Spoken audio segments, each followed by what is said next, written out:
Thank you all for coming. There are many places you could be on a Sunday afternoon, but you chose to come to the temple. That's a very encouraging thing. Very encouraging. Especially to this temple. I don't mean to distinguish one temple from another, but there is something very special about Bhaktivedanta Manor, because it is established by His Divine Grace A.C. Bhaktivedanta Swami Prabhupada, who, as we say in our pranams to Srila Prabhupada, Nama Om Vishnu Padaya Krishna Prashtaya Bhutale Srimate Bhaktivedanta Swami Niti Namine. We offer our respects to His Divine Grace A.C. Bhaktivedanta Swami Prabhupada, who is very dear to Lord Krishna because he has taken shelter of him in this world. And then Namaste Saraswate Deve Gauravani Pracharine Nirvishesha Sunyavadi Paschatyadeshatarine. Our respects to Srila Prabhupada as the follower of Saraswati Goswami, Bhaktisiddhanta Saraswati Goswami. Srila Prabhupada is very kindly teaching, spreading the teachings of Lord Chaitanya, Gauravani, the Vani of Gaura Hari, in the Western countries, which are full of impersonalism and voidism. Did you get your flower? Yes? Or was it you? Somebody was looking for a flower for their little boy. No, someone else. Impersonalism and voidism in the Western countries. But of course, you know, every country is a Western country now. If you set off from here and if you set off from the west coast of India and go west and keep going west, you'll eventually come back to the east coast of India. And unfortunately, even the land of Krishna has become affected by the materialism of voidist philosophy and impersonal philosophy. This impersonalism and voidism refers to the question of what is the absolute truth. What is the causeless cause of everything? Yes? Actually, everyone accepts a causeless cause of everything. Even if you're a gross materialistic person and you want to argue that matter itself is the cause of everything, that somewhere, somehow, sometime, there was a combination of chemicals under, we don't know what conditions, but under some particular set of circumstances, some particular chemicals combined together somewhere, and as a result of that, a living being came into existence. So that is a materialistic argument, that there is no God. There is simply natural processes of the material energy, of the material, of the universe. And if you ask such a person, well, where did matter itself come from? And their argument will be, it doesn't come from anywhere, it just is. In other words, even the materialist accepts that there is a causeless cause of everything. The materialist will accept that nothing has caused matter to exist, it just exists. Always has and always will.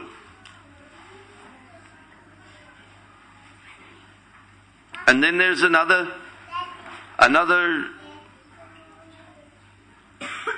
school of philosophy that says that actually beyond matter there is Brahman, formless, changeless, one-dimensional Brahman, from which everything has come and to which we will return. And you ask such a person, well, what is the cause of that Brahman? And they'll say, nothing, it just is.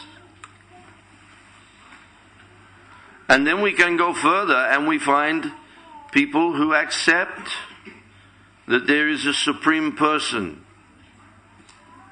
generically called God. Just like we have fathers, yes?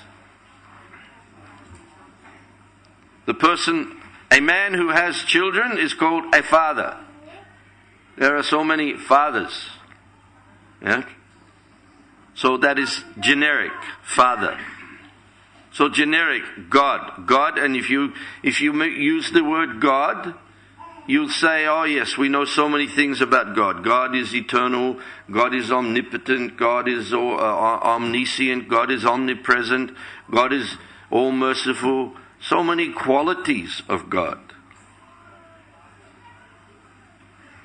But then the question will be asked, well, who is this person? And what is his cause? What is the source of God? But we all understand in the argument, if you talk about God as the source of everything, he exists beyond all cause. Nothing causes Krishna. Ishvara Parama Krishna Satchitananda Vigraha Anadiradir Govinda Savakarana Karanam.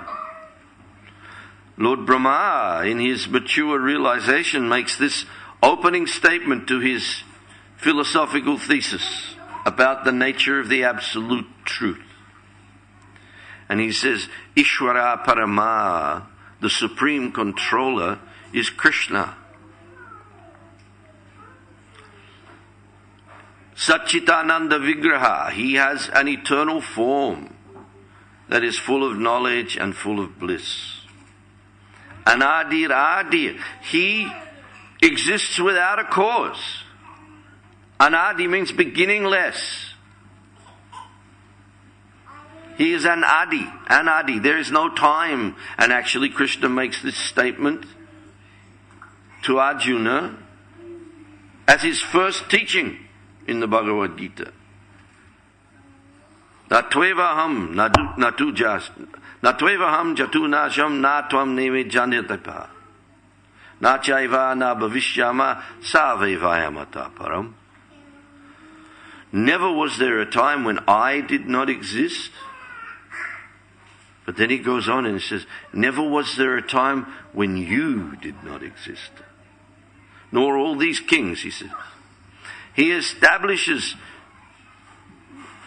the eternality of life from the very beginning. But then Lord Brahma makes the other point. Savakarana karanam. Savakarana karanam. Krishna is the cause of all causes. Everything exists because Krishna exists.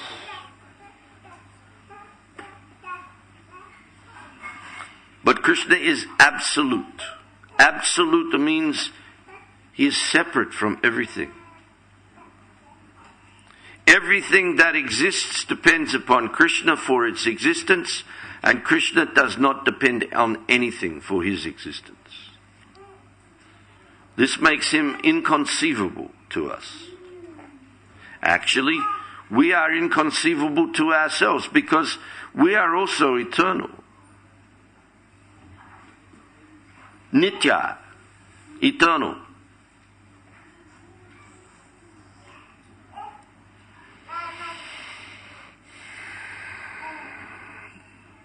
So we have to accept there is a certain inconceivability about understanding the absolute truth. Understanding can come to us by revelation. The Supreme Lord reveals himself But he doesn't just reveal himself to anyone and everyone. He reveals himself to his devotees. Krishna says, Naham prakasha savasya yoga maya samavrita. I am never revealed to foolish and unintelligent people who deny my existence. Why should he? Why should he? You come to me and you tell me about a friend of yours, and you tell me all kinds of nice things about him, and I say to you, he doesn't exist. So why should you introduce me to him? Why waste your time?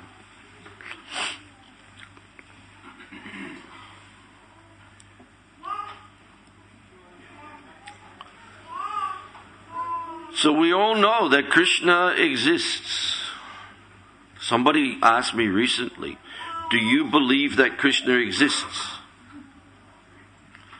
And I said, well, actually, that's not the... No, they said, do you believe that Krishna is God? And I said, well, actually, that's not really the question. The question is, do you believe he exists?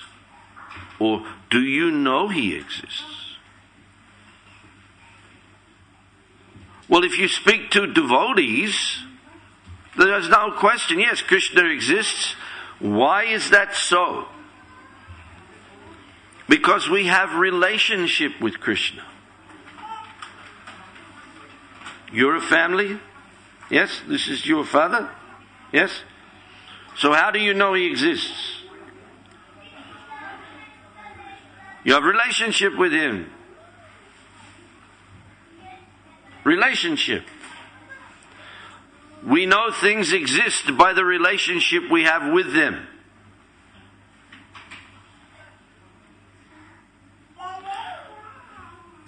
So devotee has relationship with Krishna. Or more important, Krishna has relationship with devotees. Ye yatamam prapadyante tangs tataiva bhajami aham. As they surrender unto me, I reward them accordingly. How does he reward you? By making himself more and more manifest to you. But unfortunately, we live in a very fallen, forgetful age. Therefore, nirvishesha sunyavadi, impersonalism and voidism is rampant everywhere. Nobody wants to know God anymore. What do we have time for this? Yes. I used to live in India and preach there in the 1970s. Now that was a time when India's economic strength was coming up. Almost a generation after independence, so many struggles, so many difficulties, but the economy was coming up and strong. And people would say, we would go and preach to people, they say, oh, what do we need? All this spirituality, this was the downfall of India. First, and if we want to, first we have to become materially strong. Then we can think of spiritual life. Even in India. Even in India. But this is a big mistake. Matter cannot move unless it is touched by spirit. Matter is inert, just like this. It has no life. If you and I leave this room and come back and nobody touches this microphone and we come back in 3 weeks, it'll just be exactly as it is now. But no living thing can sit still for 3 weeks. Just see. We all have to move because we're alive. We're alive. And we have to understand that Krishna is the source of our very life. He says that in Bhagavad Gita. I am the life of all that lives.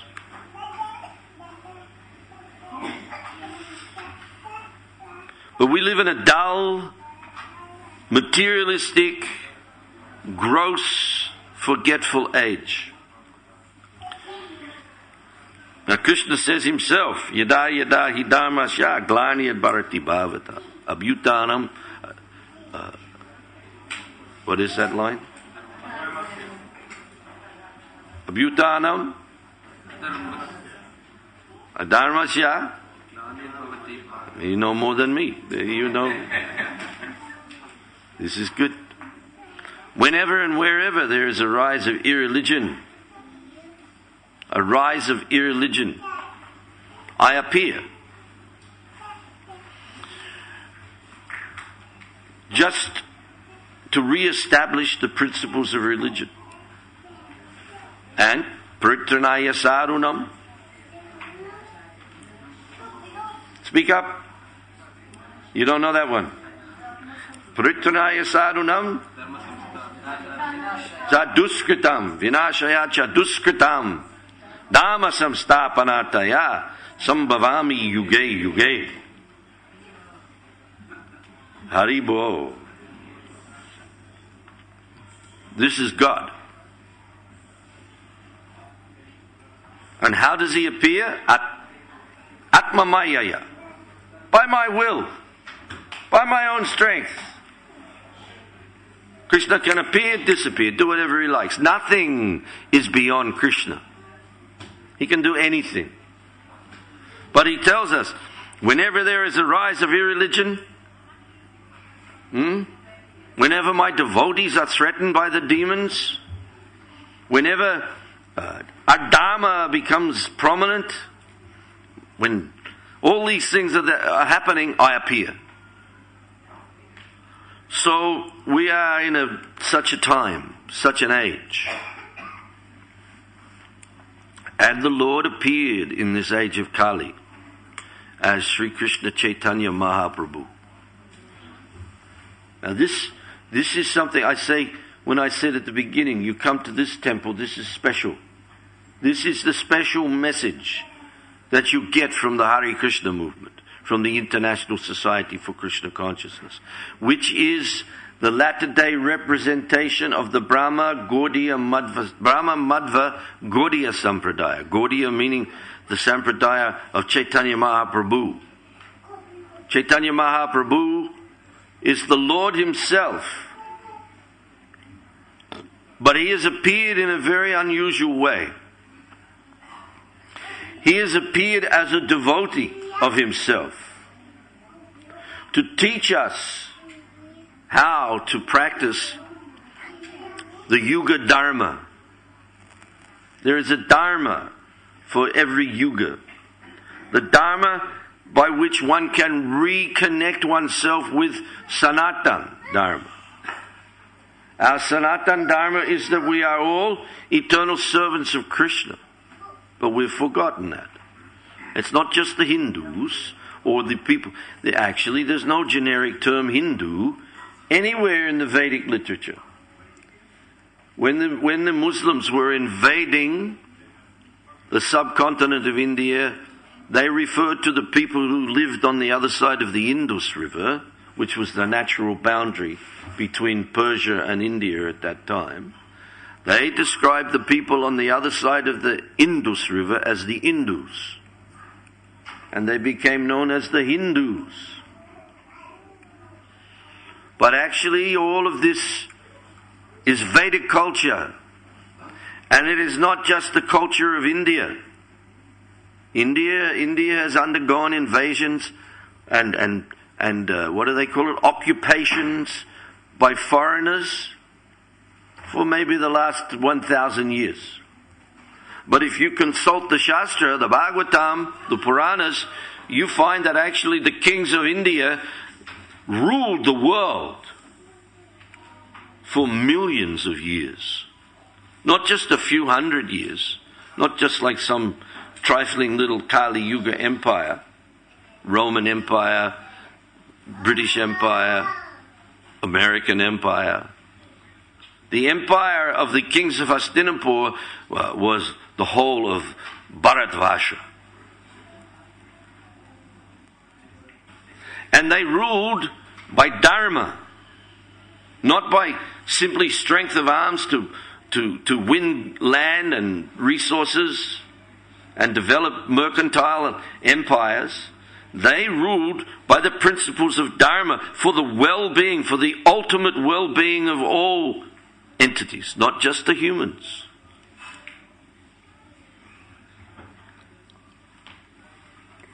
And Dharma is enunciated by the Supreme Lord Himself.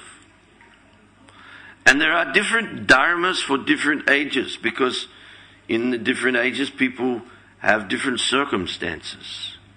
And the conditions change. Satya Yuga, Treta Yuga, Dwapara Yuga, Kali Yuga. Different time periods, different age, lifetimes. What is the word?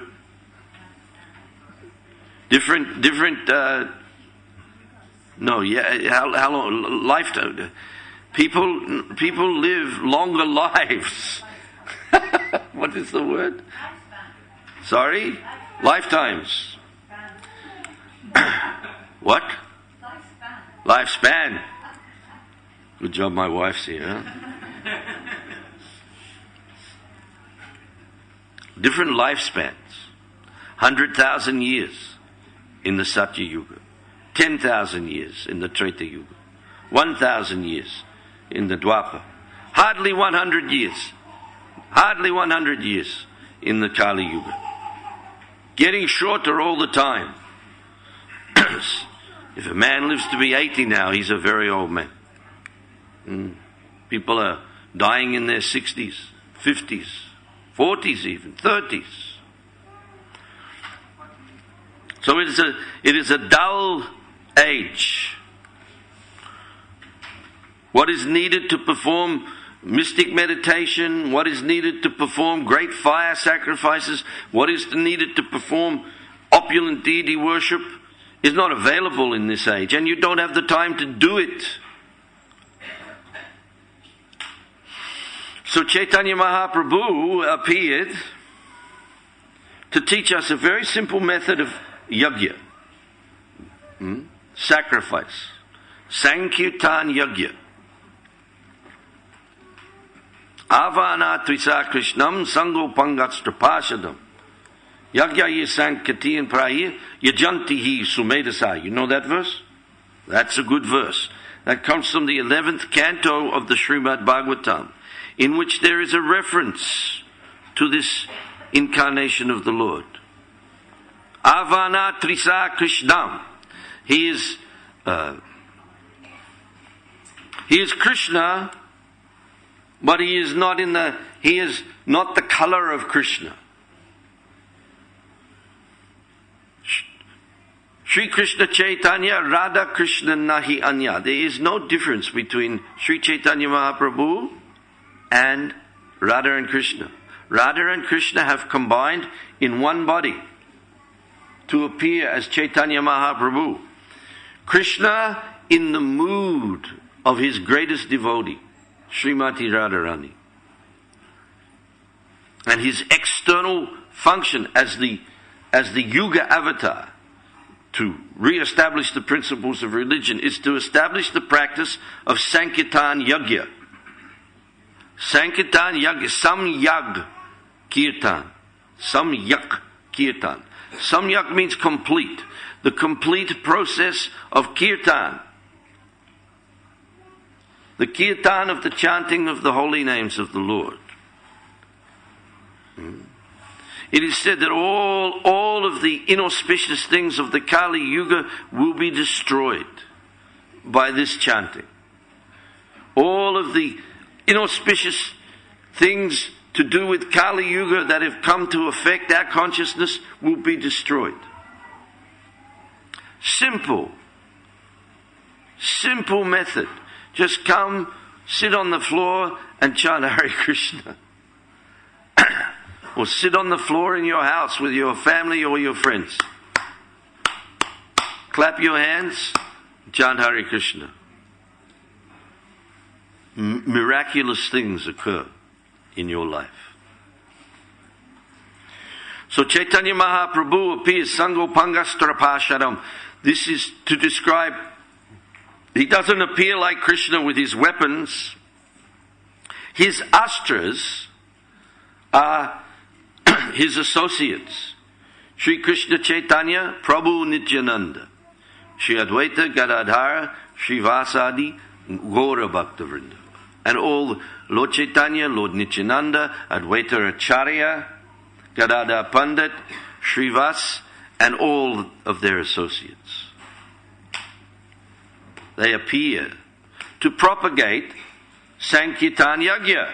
And it is said, Yajantihi Sumedasa. Meda means intelligence.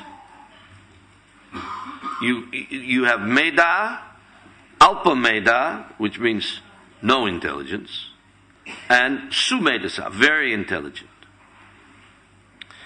So, we might not be very intelligent, but by hearing this philosophy and hearing this truth, coming to understand it, we become Sumedasa, and we take to this process. And Lord Chaitanya's primary assistant in this mission is Lord Nityananda Prabhu. Nityananda. Nitya Ananda. Now he is none other than Lord Balaram. We understand Krishna's first expansion is Lord Balaram. First bodily expansion is Lord Balaram. And Lord Balaram's service to Lord Krishna is to facilitate Leela, facilitate his enjoyment. So we see this in the form of Lord Nityananda. He appears as Lord Chaitanya's assistant in the propagation of the Sankirtan Yagya. Actually, in physical terms, in the days when Lord Chaitanya was here, he gave the whole of what is now Bangladesh, East Bengal, to Lord Nityananda to spread Sankirtan all over, which he did. But this Lord Nityananda is, I'll read this verse from the Chaitanya Charitamrita.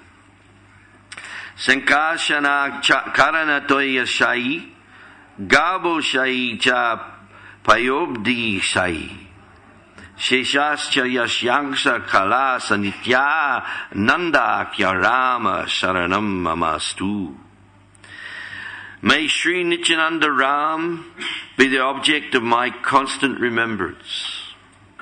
Sankashan, Sheshanaga, and the Vishnus who lie on the Karana ocean, the Gaba ocean, and the ocean of milk are his plenary portions and portions of his plenary portions.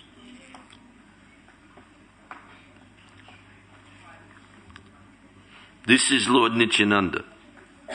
He is Lord Balaram himself, appearing in this age of Kali as the associate of Lord Chaitanya, to spread this Sankirtan mission all over the world, every town and village, or to initiate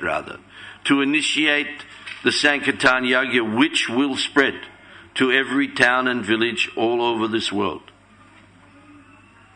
It is only a matter of time.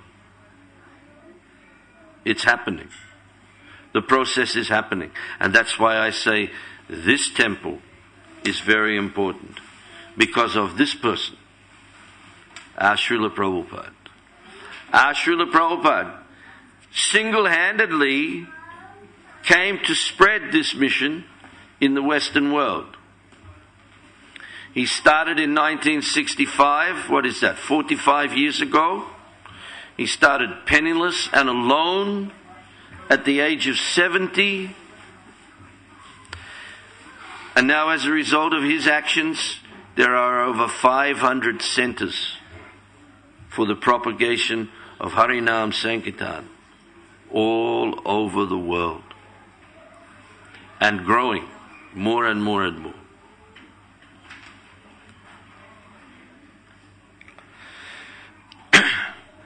And there is no difficulty for there to be more and more and more, because we see this Shri Nityananda Ram is Lord Balaram himself, a partial a partial part of whom is Garbhodakshay Vishnu,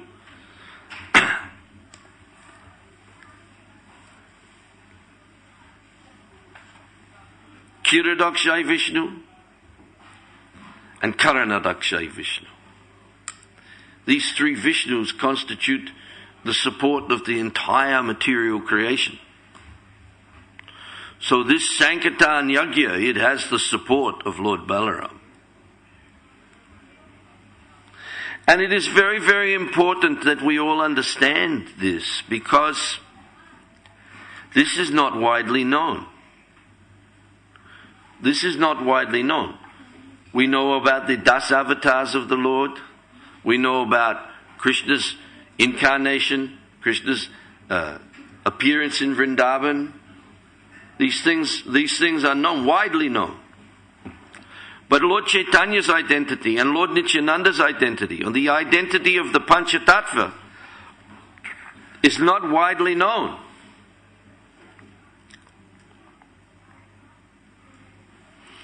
But by the tireless activity of Srila Prabhupada and his followers, more and more people now know about Chaitanya Mahaprabhu, know about Nitai Gauranga, and this mission, this simple mission of spreading the chanting of the holy name,